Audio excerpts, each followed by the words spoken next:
गरम दूध में थोड़ी सी हल्दी डालकर उबालकर पीने से कब्ज दूर हो जाती है। हिचकी आने पर सूखे नींबू को जलाकर शहद के साथ चाटे। खांसी होने पर अदरक का रस शहद में बराबर मात्रा में मिलाकर सुबह शाम 2 से 3 बार लें। राई का चूर्ण जोड़ों पर मलने से गठिया रोगी का दर्द भी कम हो सकता है। अदरक का रस शहद में मिलाकर दांत पर लगाने से दर्द दूर हो जाता है। पीपल के पत्तों का रस शहद के साथ सुबह शाम लेने से जुकाम दूर होता है। जल जाने पर घाव पर कच्चा आलू पीसकर लगाएं, आराम होगा।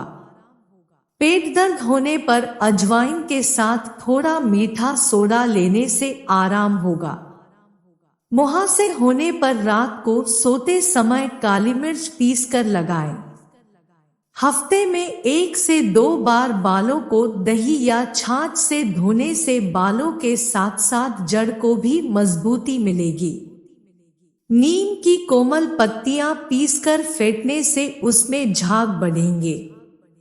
इसे शरीर पर लगाने से जलन की समस्या दूर होगी।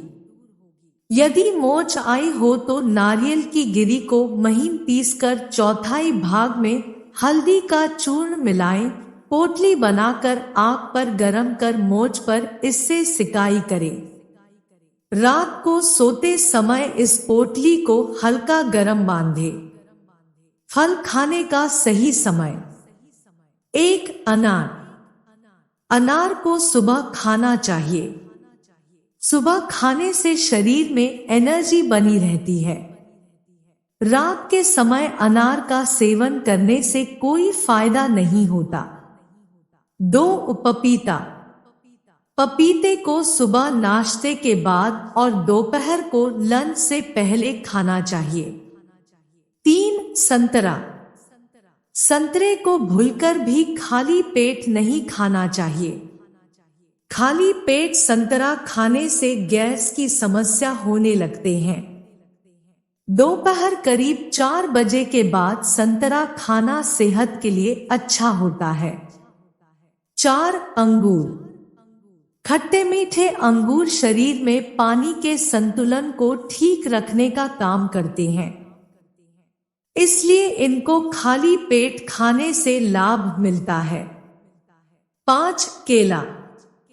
खाली पेट या रात को सोने से पहले केला खाने से पेट में गैस, अपच की समस्या होने लगती है, इसलिए कभी भूलकर भी केला सुबह और रात को ना खाएं। दोपहर के लंच के बाद केला खाने से शरीर को हमेशा फायदा पहुंचता है। केले में पाए जाने वाले पौष्टिक तत्व रोग प्रतिरोधक क्षमता बढ़ाने में मददगार साबित होता है। 6. मौसमी। मौसमी को खाने से शरीर को ऊर्जा मिलती है। इसको धूप में जाने से पहले और बाहर से आने के बाद खाना चाहिए। यह पानी की कमी दूर करती है और डिहाइड्रेशन की परेशानी से निजात दिलाती है।